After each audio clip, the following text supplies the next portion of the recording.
आप कोई भी जब काम शुरू करते हो या कोई काम करना चाहते हो या किसी काम में संलग्न हो, तो आप क्या सोचते हो कि हमें सलाह लेना चाहिए। अच्छी बात है, देखो सलाह लेनी चाहिए, जानकारी भी लेनी चाहिए, फिर किसी काम में लगना चाहिए। लेकिन जो सबसे इम्पॉर्टेंट बात है ना, वो ये है कि आप ये देखो कि आप कैसे लोगों से सलाह ले रहे हो। आपको देखो 2 तरह के लोग मिलेंगे सलाह देने वाले। एक जो इंसान बहुत ऊंचाई पे बैठा है, जिसके पास पावर, पोस्ट, पोजीशन, पैसा है, मतलब वो इंसान ईगो में जी रहा है, अहंकार में जी रहा है, सुपर ईगो में जी रहा है।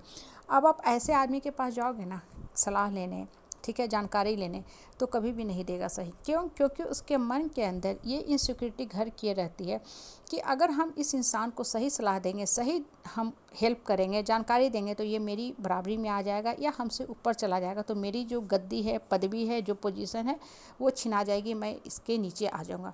तो भी आपको सही सलाह नहीं देगा, वो आपको मिसगाइड करेगा, गलत सलाह देगा, या गलत आपको इन्फॉर्मेशन आपके दिमाग में भर देगा, कह देगा कि नहीं नहीं ये काम मत करो, ये तुम्हारे बस की बात नहीं है, इस काम में कभी भूल के भी हाथ मत लगाना, ये बहुत रिस्की फेज है, मतलब आपको अंदर से हिला देगा। दूसरा, आप सलाह लेने जाओगे तो आप ऐसे आदमी के पास जाओगे जो बहुत लो मानसिकता का है। लो मानसिकता इन द सेंस कि जिसकी आत्मा में खुद ही शक्ति नहीं है, वो आपको क्या गाइड करेगा, क्या उठाएगा। जो इंसान खुद नहीं उठ पा रहा है, रेंग रहा है, क्रीपर बन के चल रहा है, दूसरे के भरोसे जिंदा है, हाँ, उसके लाइफ को दूसरे कंट्रोल कर रहे हैं, वैसा आदमी भी आपको क्या सलाह देगा, क्या जानकारी देगा, क्या इन्फॉर्मेशन देगा। ठीक है, अगर आप ऐसे इंसान के पास भी जाते हो तो आपका मनोबल को गिरा देगा। वो कहेगा हम तो खुद देखो काम में लगे थे, मेरी ये हालत होगी, तुम कृपया करके इस काम में कभी मत लगना, नहीं तो तुम्हारा भी बुरा हाल होगा, तुम भी अपने पथ से भटक जाओगे। इसलिए जो कर रहे हो बस करते रहो, मतलब जीवन बस एज इट इज चलाते रहो, चलते रहना चाहिए। जीवन टाइम टू टाइम चाय पानी, खाना पानी मिलता रहना चाहिए, बस एक नॉर्मल लाइफ जीते रहो। अब देखो आपको यहाँ करना क्या है, आपको करना क्या है, क्या जीवन को एज इट इज छोड़ देना कि भाई चलता रहे, नहीं, बिल्कुल नहीं।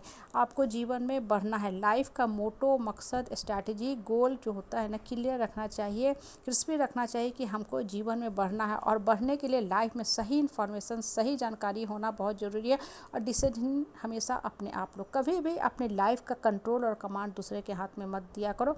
और देखो आप सही डिसीजन पे तभी पहुंचोगे जब अपने मन की आवाज़ सुनोगे, चुपचाप बैठोगे, शांत मन से बैठोगे, अकेले बैठोगे और सिर्फ ऊपर वाला से बात करोगे। जब आप शांत रहते हो ना, तो देखोगे आपके मन की आवाज़ आना शुरू होती है, तभी आप मन की आवाज़ सुन भी पाते हो। लेकिन बहुत ज़्यादा जब दिमाग के अंदर सैकड़ों थॉट्स चल रहे हैं, वेव ऑफ थॉट्स चल रहे हैं, नेटवर्क ऑफ थॉट्स चल रहे हैं, लोगों की बातों से घिरे हुए, किसी ने कुछ बोला, किसी ने कुछ बोला, उस केस में आपका माइंड जो है कन्फ्यूज्ड होता चला जाएगा और कभी भी सही निर्णय पे आप नहीं पहुंच पाओगे। आपको लगेगा ये भी सही है, आपको लगेगा वो भी सही है। इन द मीन टाइम आपको लगेगा अरे जीवन ही बेकार है, छोड़ो ये जीवन को, भार में ये जीवन, हम बस जीते रहेंगे और कभी भी आप उठ नहीं पाओगे। और मैक्सिमम लोग यही गलती करते हैं कि वो सोच ही नहीं पाते कि हमको जीवन में किस दिशा में अपने जीवन को लेके जाना। और सबसे बड़ी बात, आप अपने अंतर मन की शक्ति को, आत्मबल की शक्ति को, अपनी इच्छा शक्ति को खुद ही नाप सकते हो। दूसरा कोई भी इंसान आपके मन की गहराई को ना झांक सकता, ना पढ़ सकता है, ना रीड कर सकता है, ना आपके बारे में सही पैरामीटर तैयार कर सकता है, सही फीडबैक तैयार कर सकता है कि आप ये काम करो या ना करो। आपकी अपनी शक्ति क्या है, कैपेसिटी क्या है, पोटेंशियल क्या है, ये सिर्फ आप ही जान सकते हो।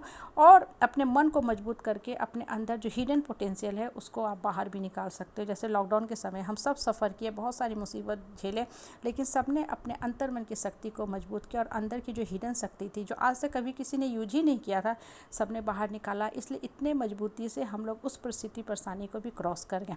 अब देखो कहने वाली बात क्या है ना, वो ये है कि जब भी लाइफ में आप कोई भी काम करना चाहते हो ना, ठीक है, चुपचाप बैठोगे ना तो मन आपको गाइड करता रहेगा, फिर आप सही डिसीजन पे पहुंच पाओगे। और सबसे बड़ी बात, जो यहाँ वहाँ भटकते हो, लोगों के एडवाइस पे चलते हो ना, उसको साइड कर दो, लोगों की बातें सुनना बंद कर दो। आपका मन फिर शांत रहेगा, तभी आप किसी निष्कर्ष पे पहुंच पाओगे। और सिर्फ ऊपर वाले से बात करो, श्री कृष्ण से बात किया करो। जब आपका मन शांत रहेगा ना, तब आपको लगे कि हाँ ये काम सही है, इस काम में हमें करना चाहिए। और हमें हो सकता है सफलता मिले ना भी मिले, कभी देर से भी मिलती है, कभी बहुत देर से भी मिलती है। लेकिन जब आप काम में संलग्न रहोगे, क्रिएटिव पॉजिटिव माइंड से लगे रहोगे ना, तो आपको अनुभव खुलता जाएगा। आपका अनुभव जो होता है लाइफ को फ्रूटफुल बनाने में मदद करेगा। आप आगे उसी काम को और अच्छे ढंग से करते जाओगे। डिसीजन लेता है, बहुत बार गलत भी डिसीजन होती है, लेकिन पास्ट का जो फेलियर होता है ना, वो आपको और मजबूत करता है और नेक्स्ट टाइम उसी काम को अच्छे ढंग से करने में मदद करता है। इसलिए सिर्फ शांत मन से लाइफ का कंट्रोल अपने हाथ में रखो, ऊपर वाले से बात किया करो और शांत मन से काम करोगे तो सफलता जीवन में मिलेगी ही मिलेगी।